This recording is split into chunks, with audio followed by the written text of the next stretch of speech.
Okay, magandang hapon po mga ka-inclusion. Welcome mo tayo sa usaping inclusion po sa Kawalang Inclusion po page. Puntahan po ang mamaya po, simbang gabi na po.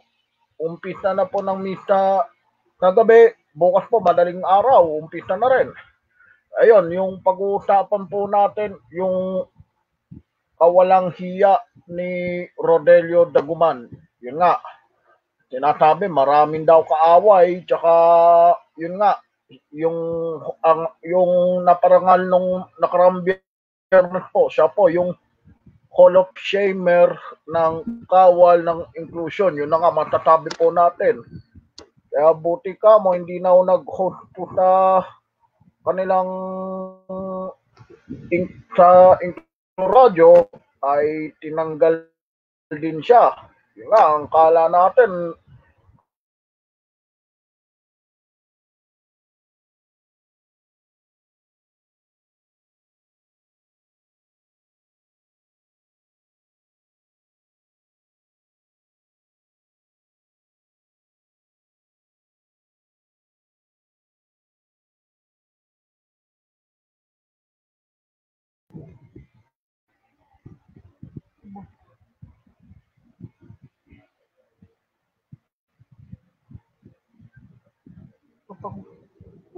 yung masasabi po natin ang ititingnig natin po yan yung kawalang iyang Rodelio na yan. Medyo po masasabi po natin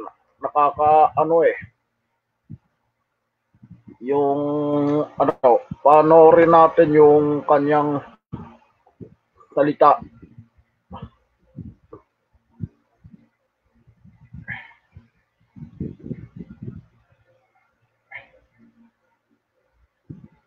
Ito na.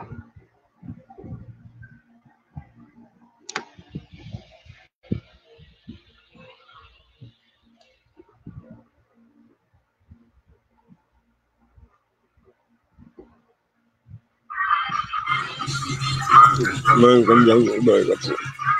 Ako ay humihingi ng tanggap kung nagkamali ko ako. Nagkamali pa ako dahil hindi ko pa siya. Ay, sama-sama ng loob ko. Kasi hindi nalantat niya yung mga binay ko. Kaya sinunan kahit mali yung kasamahan natin sa HCL. Ako pa yung mali. Sinunan kahit mali. Huwag kayo sa kanya. Kita ba nun? Oo, kahit sinabi niya sa akin. Pagwabo siya. Pero yung mga pinapakita niya sa akin, ako pa yung mga sabay. Kaya yun yung sa akin. May lama akong kaaway na nagwala. Ay, may beres na. Kaya ako lang skills ko. Pero hindi ko, bakit ang kaaway?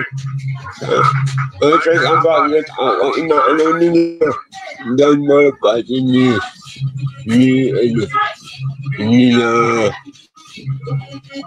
mga Cedric. Sana magalaman dito sa HNS at si Anders. Kahit nilalang ako. Nalalaman ako. Ginagawa niya mahaba. Isa ang salalunan kong gusto niya kong may ispili. Ayaw ka namin sa'yo salalan. Habang maaga pa, ano nangyayari lahat ng mga taon natin na bigyan sa HCS. Lahat ibang yung lahat ng umakisakin. Mahal kita. Ayan, working kasi music akong para pagtanda ako sana maniwalaan mo ako kasi hindi ako masamang ako sinasabi nila dahil na nila nila sarili nila daw na hindi pa tayo nagkikita bakit inaano niya ako na masama ako. Sana ating lang baka mamaya buhay ako ha. Ano na naman, buka ako na naman inaano niya. Tatandaan niya. Ang tanda-tanda na lang. Parang ano ba? Ang kalasa. Kahit bakla ako, bigay sa isa lang ako. Hindi na ako, may kalapatan din ako, no? Para sayang na lang ang kalisanin na ninalo. Kagaya ko. Sana ang lamang na ang rata. Lumisin ka na sa lolas kasi kung mga yan ang pagbukas natin sa ginawa na ano baka mamaya manakaw din ngayon mga natin ay nahihirapan. Sana ang mga agsunta na ay sigil sa kakanang ano yung mga magkakabang tao sa HMS. Good morning, English.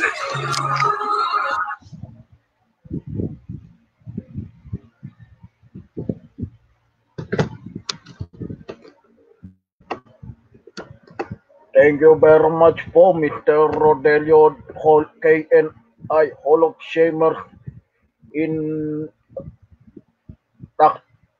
tinapunong biyernes ngayon. KNI Hall of Shamer Rodelio Daguman na po. Yun nga. KNI Hall of Shamer version Hall of Fame. Yung nga, Hall of Famer. Ngayon, naging Hall of Shame. Alam niyo kung sino yung talaga yung matasabi natin, yung si Rodelio Daguman na yan, ay mukha siyang totoo, maraming kaway niyan talaga si Mr. Daguman. Ito yung kwento yan, inaway niya pa si Miss Carmen Subiaga, yung dating direktor ng NCDA, yun nga, sinasabi, babalikan ka daw, nagbanta pa, yun na nga masasabi natin. Hindi ako na niniwala dyan. Totoo, maraming kaway si Rodelio Daguman, ang daming mga galit sa kanya, mga conclusion. Yan nga masasabi natin kung ilan kaway, maraming binibita, pati Jaime Hilario Institute, pati yun nga, inaaway niya talaga totoo, masamang tao talaga si Mr. Rodelio Daguman na yan, kaya naparangal bilang kawal ng Inclusion Hall of Shamer. Yun nga. Ito yung nakaroon, naparangal na natin yan sa Star of Hall of Shamer. Yun nga. Ang ibig sabihin, yung Hall of Shamer na yan, mga walang hiya. Medyo pumatasabi natin kung sa totoo lang, kung alam nyo kung bakit ginagawa niya pa. Alam nyo kung sino yun.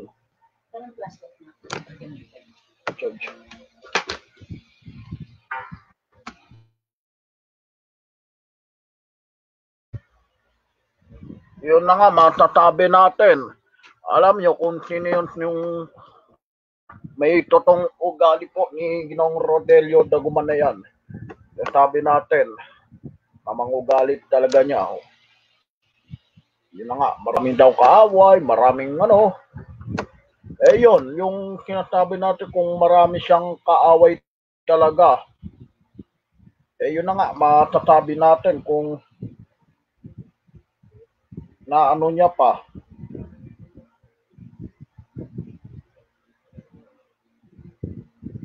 Medyo po, wala na siya sa content conclusion at wala na rin siya sa sa page mismo ng tinibak siya sa sa host bilang magpayo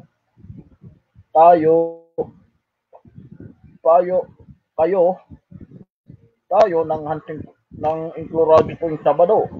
Yun, tinibak siya. Tinibak dahil sa kanyang kahiyan niya talaga. Totoo, walang iya yan si Rodelio na yan. Medyo po masasabi natin sa totoo lang. Alam nyo, yung sobrang kawalang iya, yun na nga masasabi natin.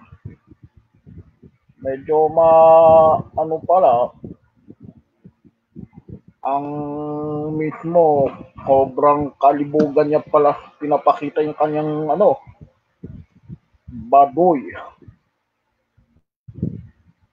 Baboy niya talaga, mga conclusion. Sinasabi natin yung kanyang yung kanyang inductive po ay sobrang maraming niya, binabanatan, may mga totoo, Liberal Party talaga si Rodelio Dagban. Oo, Liberal Party po yan. Tsaka nang aaway pa ng mga PWD yan. Kung ang sinasabi po yan ay totoo, maraming siyang kaway. Sinasabi, yung medyo pong kapal na talaga mukha ni Rodelio Daguman na yan sa kali. Alam nyo kung sino yung talaga matasabi natin sa yan. Medyo yung programa po ng yung huli po, ay yung pinalitan siya ni Christian Chan ng host ng Magpayo nga tayo kay inclusion. Ayun, kaya tuluyan tinanggal si Rodelio Daguman. Hindi na pansamantala, permanent na po siyang tinanggal. Yan na nga. Dahil sa issue na yon, yung kanyang pinakitang kawalang hiya. Yun, dismayado tuloy siya sa mga ginagawang anti-voyeurism. Sinasabi natin kung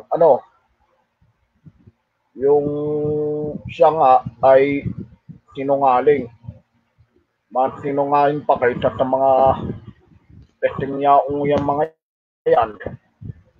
Medyo po mali yung kanyang ginagawa nun. Kadalasan, may marami siyang kaway, yun ang masasabi natin. Ang dami niyang sinisiraan. Totoo, sinisiraan siya ng bait. Medyo po po yan. Ginagawa po. Next week po, wala muna usaping inclusion, pero pansamantala wala ng ilang buwan. Makakapalik na po tayo until further of notice po. Kung sino yung next week wala. Ang huli po, yung programa ng Rapid Fire. Alam nyo kung sino yung talaga si mga yan.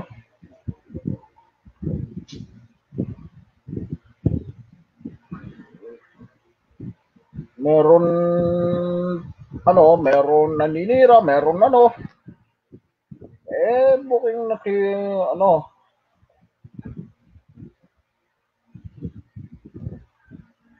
yung kanyang na yan ng mga yung masasabi natin sa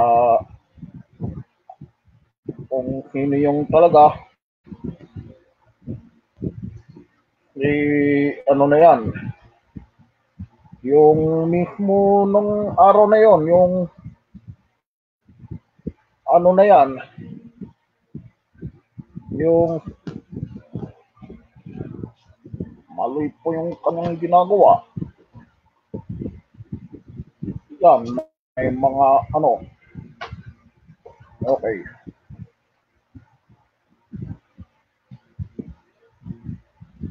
Yung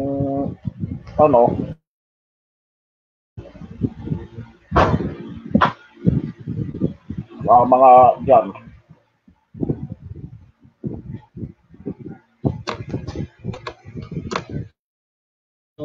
Si ano na to, yung meron na tibak.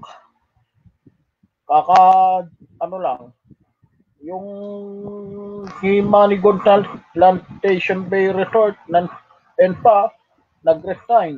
Yun na nga, bilang CEO tsaka resident shareholder, yun na nga, yung sa controversial po ng may anak siya ng nanay, may anak ng may kapansanan ng autismo, yun na nga. Yung resident shareholder lang, pakat susunod CEO na mag-BBTO. Alam nyo kung ano na yan, maano.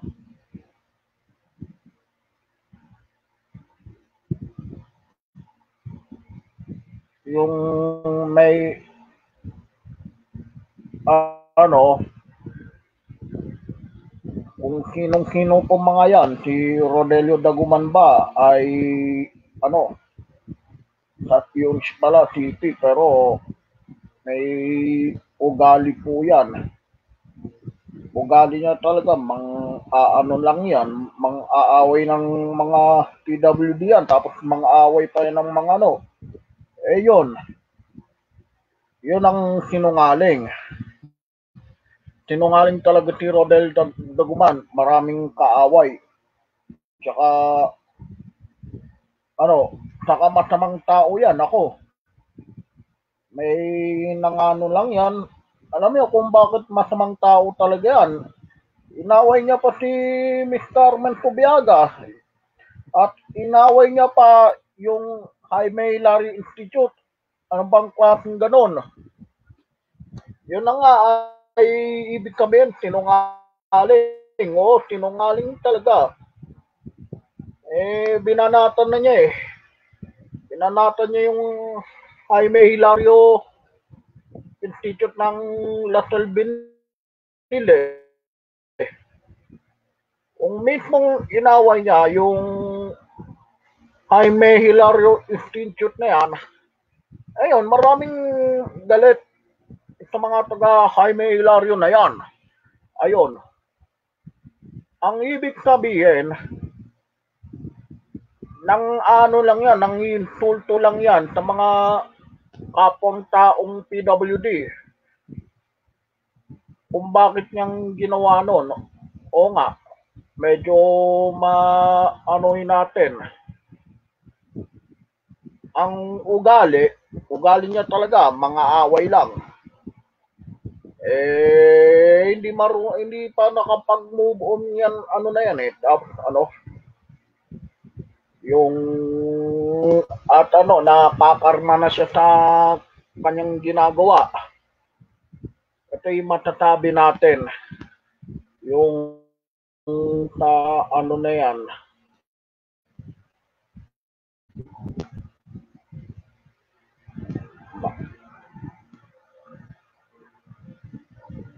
medyo ano,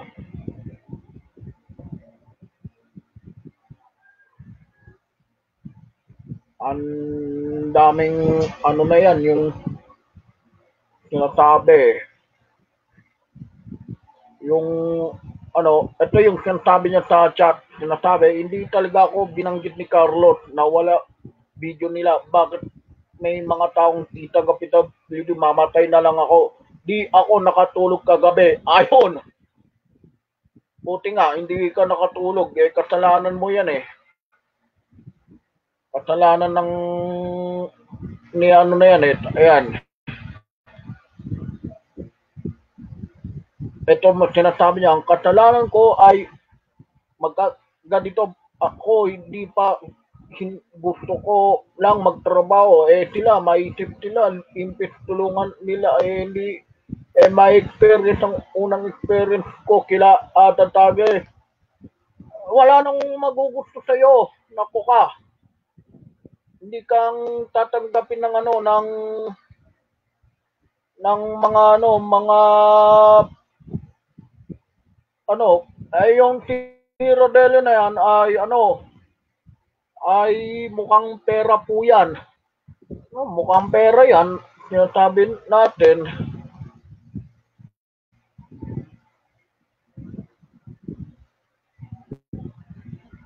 Ang ano, yung masasabi lang ng ano ng mga yan ay ano, yun na nga may parating ano ngayon ano na ito pa yung sinasabi niya no pag tinawag ko ni Royal PM ni PMO si Kuya ni Wally yun na nga ay masasabi may abalastugan daw ako at ginawa bugbog sarado ako yun na buti nga sa'yo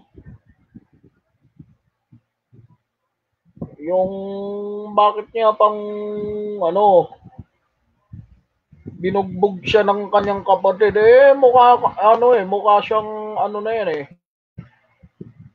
mukhang ano na yan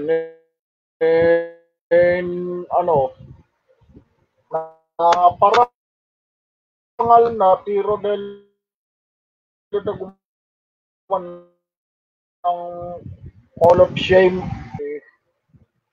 sinasabi natin si Rodelo Daguan ay ano ay mismo na magkatrabaho ulit ulol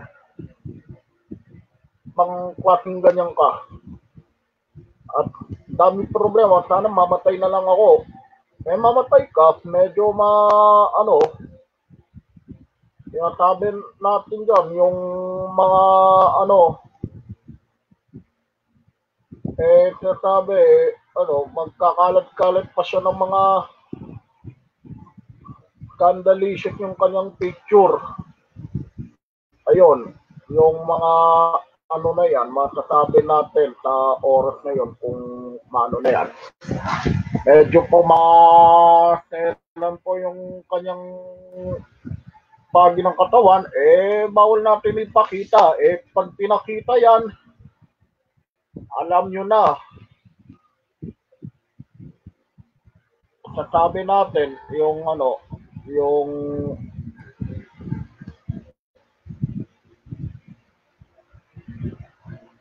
mga ano na yan sa ano ganito yun ang ano po yan sa mga maraming galit yan po yung kanyang sinasabi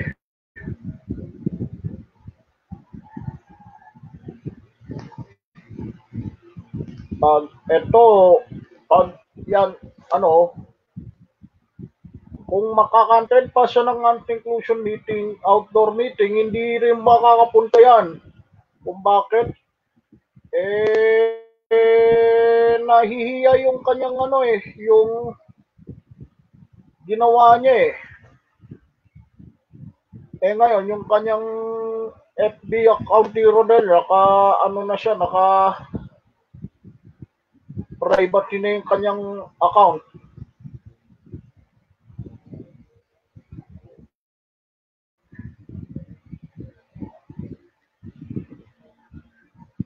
Yung kanyang medyo po masasabihin natin, halimbawa, maraming inano niya, sa mga masasabi ko lang, yung ano,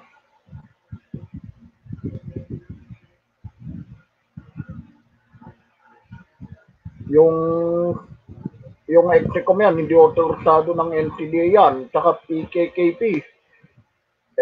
Ano, ito yung ano, si Ronelio Daguman ay ano, bisexual siya, maraming lalaki. Ginagaya niya talaga si Jim Paredes. Ayun nga, masasabi po natin yung kanyang ano, kung bakit niya pang inaano niya. Alam nyo kung bakit ano, yung pares sila na mukha, labas nga tila Sobrang kalibugan niya talaga.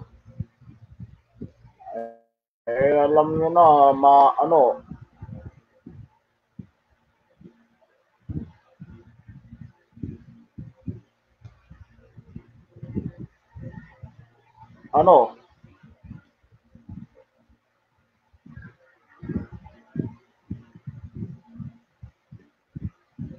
ang dami ng,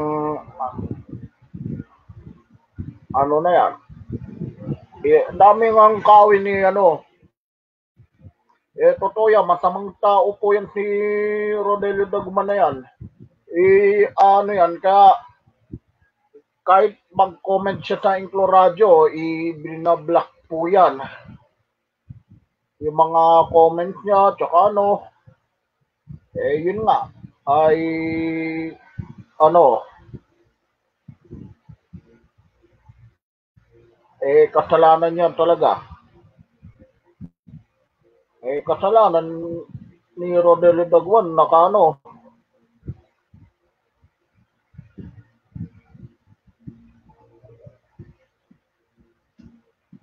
alam niyo kung bakit niya pag ginagawa, ay yung masasabi natin, sa oras na to, ay ganap ng alas 6, 5:28 pa lang po, mga yan. Masasabi natin yan. Totoo lang kung bakit ito yung kanyang yung mga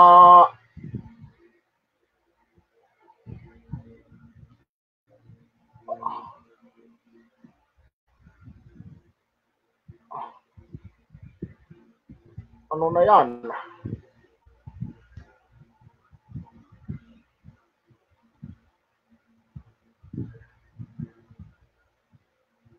yung sinasabi natin, alam nyo na mismong mga yung mga ginagawa niya sa oras na yon, bandang na yan,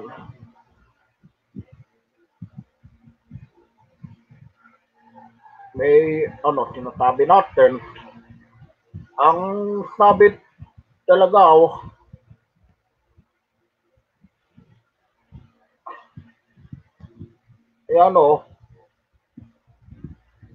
yung ito yon, yung medyo po mga away po ni Rodel Dagman, mag-ingat-ingat lang kayo. Baka sigurado nyo, mambibirada na naman yan. Ang daming kaaway. Maraming pong kaaway yan. Tsaka pag ito, inang nga ay nakakahiya pong ginagawa niya nun. Kali. Medyo may mga sinasabi po. Yung na yan, sa mga haters ni Mr. Rodelio Daguman ay huwag niyong tularan. Tinutularan, manggagaya lang yan sa medyo masasabi natin, may marami siyang kaaway, tsaka marami siyang galit. Totoo yun, maraming galit sa kanya. Galit nga yung mga pag ito, after ng pandemya yan, ay gagawin dyan. Ito yon. Ang gagawin, pag hindi, inibita ng seminar, ayaw niya pumunta, nahihiya sa mga meeting. Alam ng mga tao, bastos yung ginagawa niya Sobrang libog at sobrang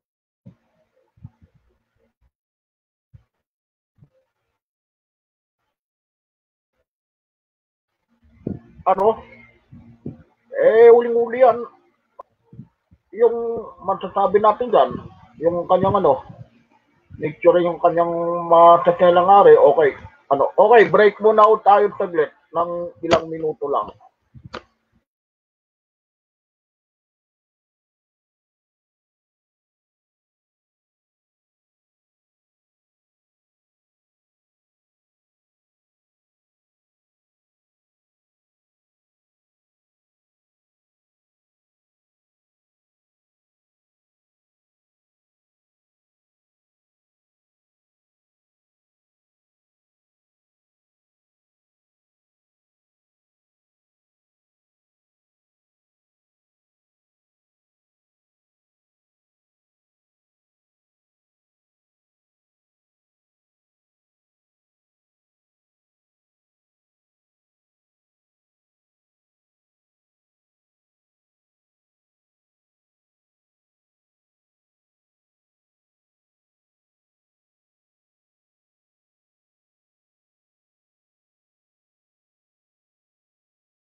Okay, nagbabalik po tayo.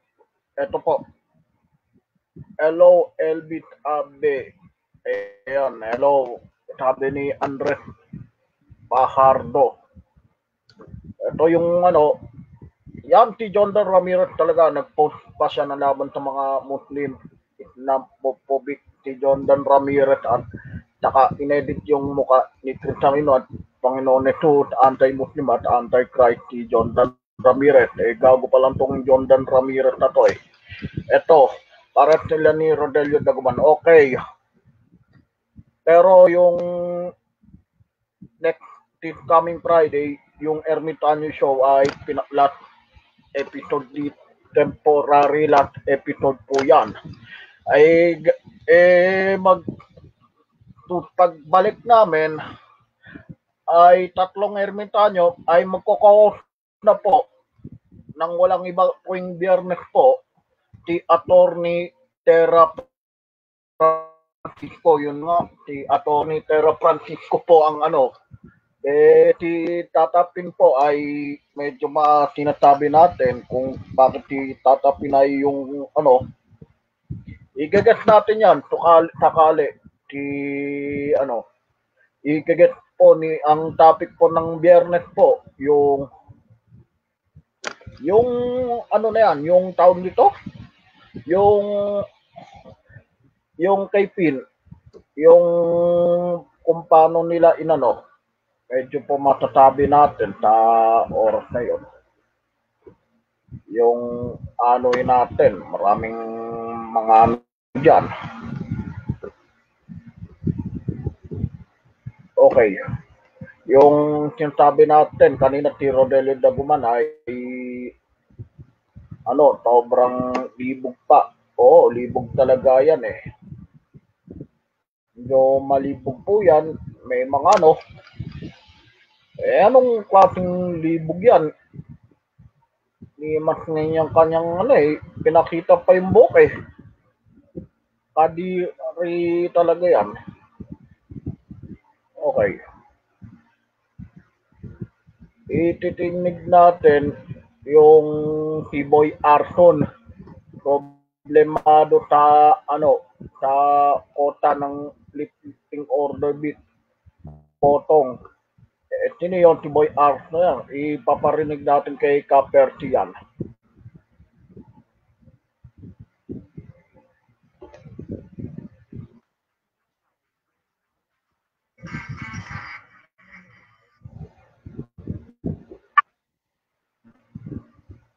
Ipaparinig natin yan, mga ka-inclusion.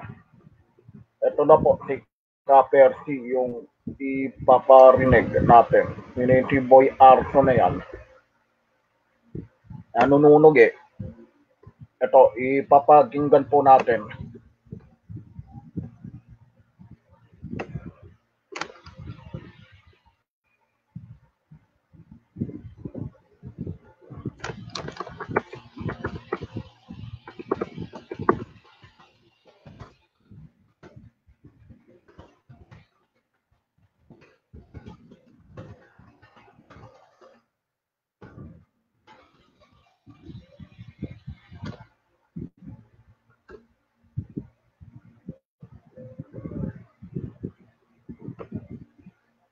Ano, mga kaibigan, ito yung sinasabi natin yung isang araw.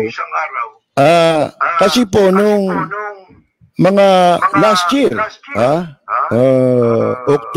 October last year, kung ano, kung matatanda ng mga nagbabasa ng ating column, dalawang magkasunod nating binulgar itong tarantadong isang opisyal ng Bureau of Immigration na nakabili ng questionabling nakabili ng bulletproof na SUV.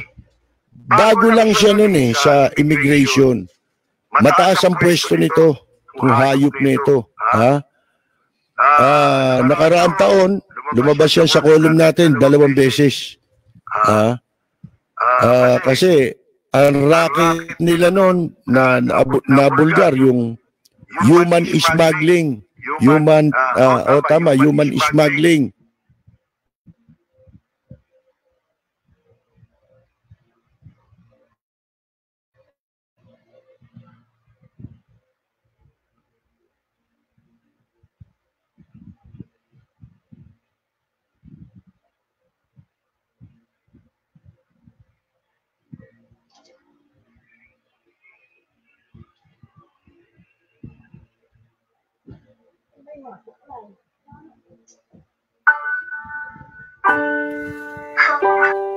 Hanggang kailan kaya ganito? Walang ngiti mga tao.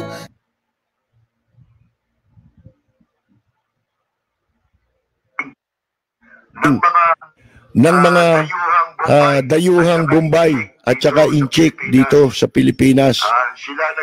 Sila nagpatakbo yung opisina nitong isang mataas na opisyal na ito. Ngayon, ang balita natin, ang animal, mga kaibigan, hindi malaman ngayon kung ano gagawin. Umiikot ang tumbong. Alam nyo kung bakit. Napagalaman natin na ito palang tarantadong ito, maraming sabit na nahinga ng kwarta. Yung mga nagpapalakad ng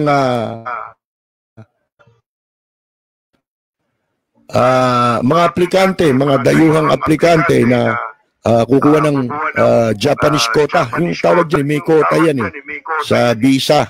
At saka yung lifting order para sa mga dayuhang blacklisted dito sa bansa. Alam ba ninyo kung magkano singilan dyan? 300,000 kada ulo.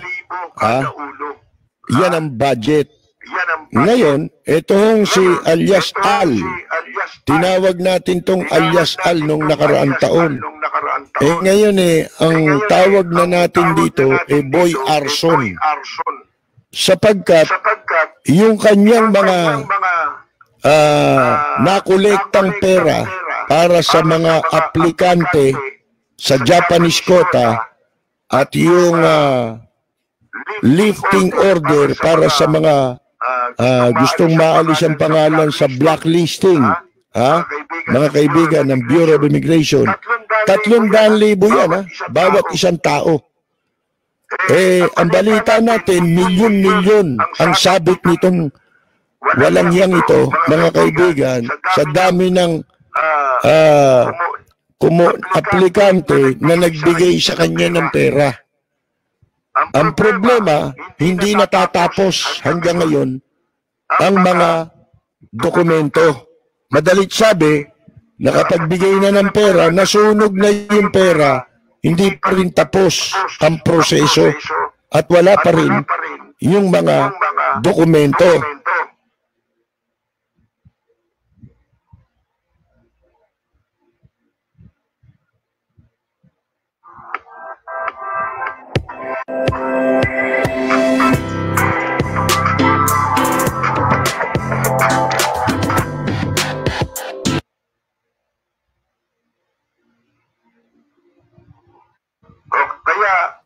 Kaya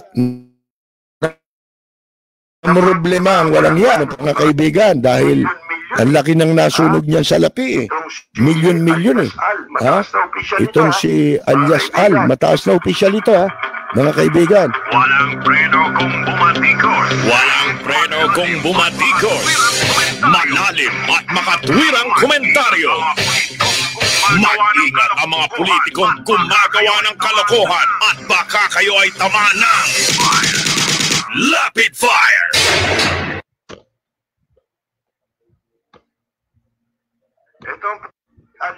Itong alias Boy Arson, tawagin natin Boy Arson kasi nga po, nasunog niya yung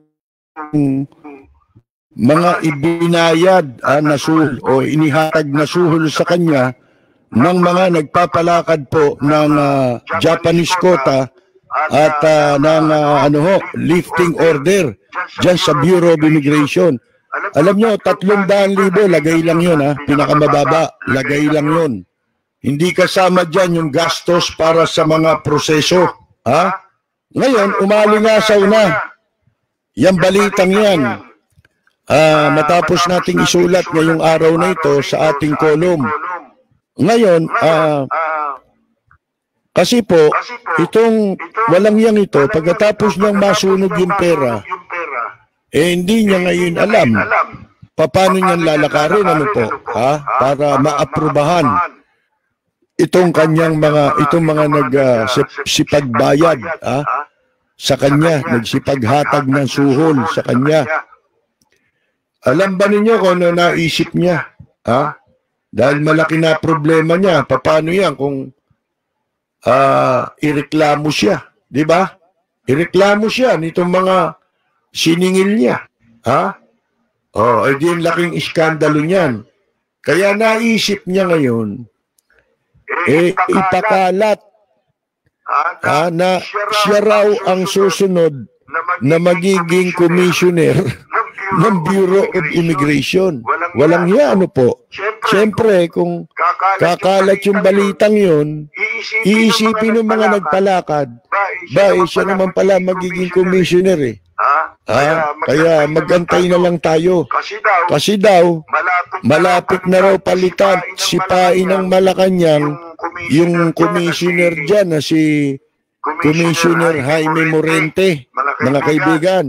Ako naman, baliwala sa akin eh, kay sino ang pumalit dyan, kay sino ang tanggalin dyan. Wala tayong pakialam eh. Ang pinakikialaman natin, kung yan bang mga nandyan ay gumagawa ng tama o ng mali. Problema na nila yun. Kaso, ito pong si Boy Arson na nakasunog ng multimilyon na suhol sa kanya. Akalain ninyo gusto niyang sulot. Kaya nung malaman ni kaibigan, ang ginawa, binawasan sapagkat yung opisina niya ang talagang sa opisina niya bumabagsak yung pong Japanese quota at saka yung lifting order, mga kaibigan. Pero kailangan yun merong approval ng commissioner. Dahil sa nabawasan siya ngayon ng power, di lalong hindi niya maisasauli yung pera. At lagot siya, pag naghabol itong mga taong ito, ang laking iskandalo po niyan. Kinutungan mo kami, di ba? Asan yung pera namin? Naturalmente, babawiin yun. Kaya ang ginawa niya ngayon, humahanap siya ng mga padrino kung sino-sino sa Malacanang para siya ang ma-appoint.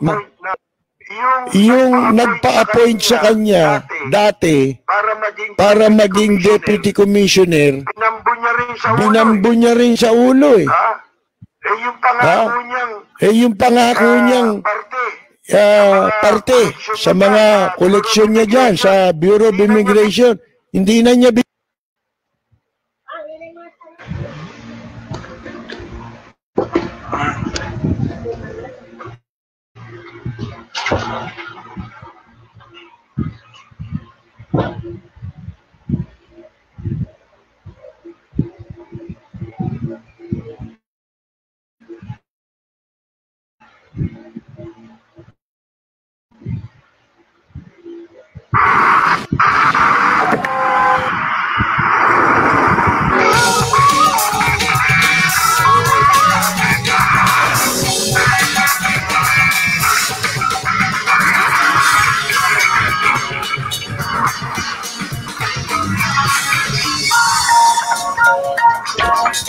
Seize every moment, even the unexpected ones. The all-new Ford.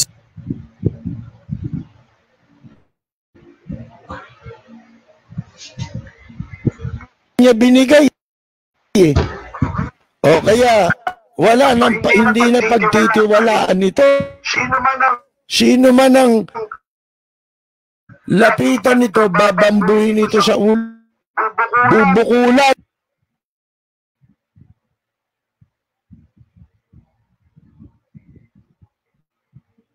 Ang kulit.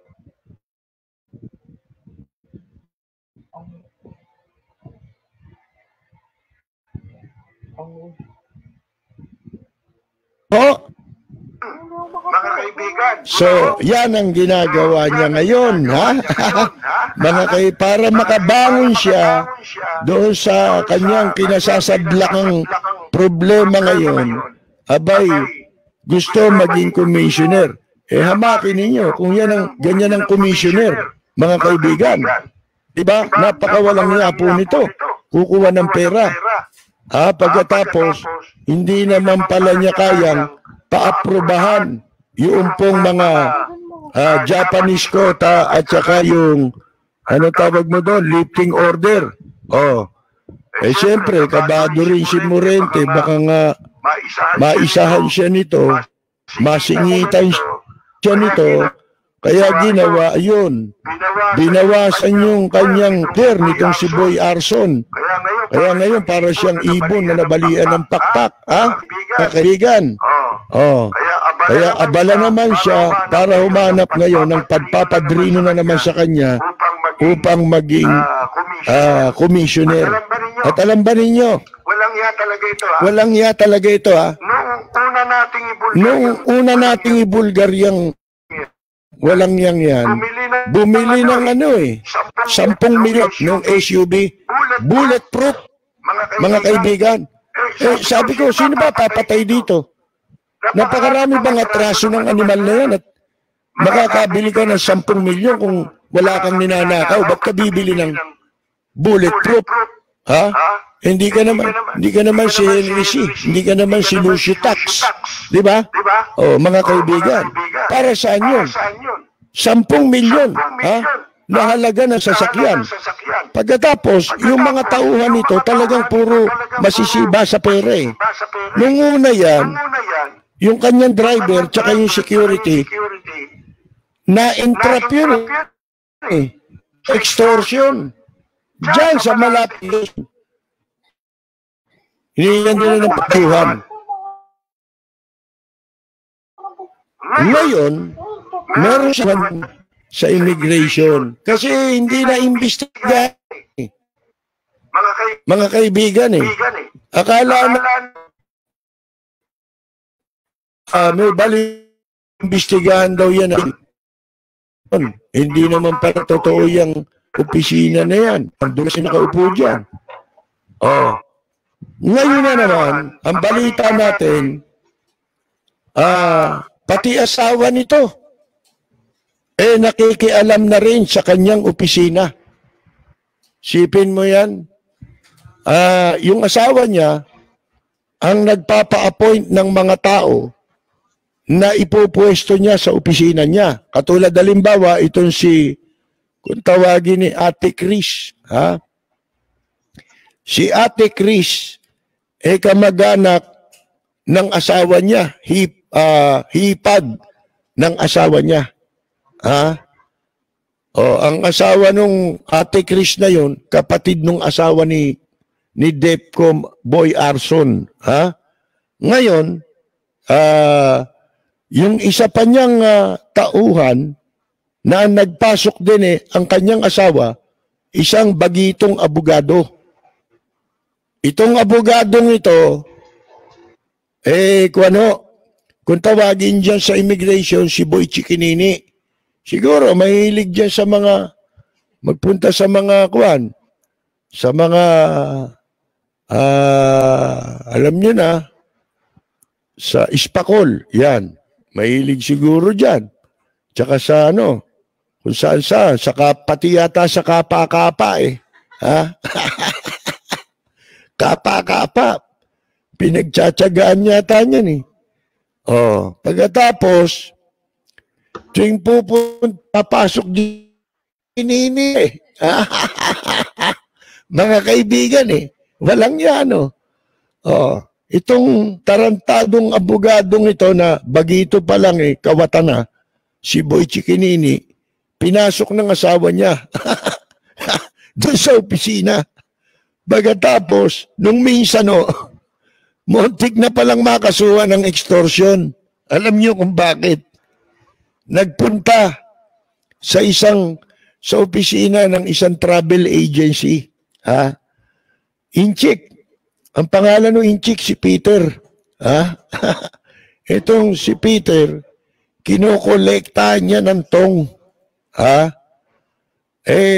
Para daw dun sa yung kanilang tong sa visa upon arrival. Montik nang ipa-entrap, dahil sa kasong extortion. Abay, alam nyo, wala Wala tayong makitang matino na inilalagay dito sa administrasyong ito, kundi puro ang iniisip magnakaw, gumawa ng pagkakapirahan, at hari nawa, ireklamo ka na ng mga nagbayad o naghatag sa'yo ng lagay na tigta 300,000. Isipin ninyo, milyon mo ito Ilang sa 10, di 3 milyon yun. 10 katao. Ang dami ho niyan. Kota yan mga kaibigan hindi ho ba? Basta hapon. Ayan. Hari nawa, mag-iskandalo. Itong mga ito, magreklamo kung bakit hindi natatapos yung kanilang mga dokumento.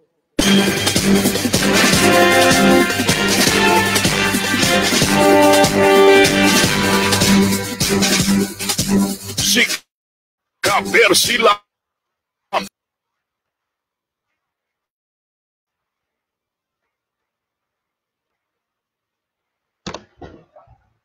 Okay, wala na ako tayong oras po mga ka-inclusion. At bukas po ay aga po ako. Medyo oras, alas 4 po. Alas 3. Okay. Kasi umpisa na yung bukas po ay ganun po yung oras po. Ang na yan, medyo po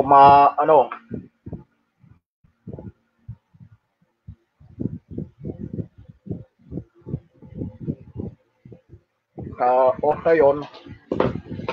yun na nga, ay yung tawag nito ay si Boy Arson, yung Okay. Wala na ho tayong oras po, mga ka-inclusion. Ako po si LB Tabi, nagkatabi pagpalaing Diyos na may kapal, one inclusion forever, HNI, God first, magandang gabi po sa inyo lahat.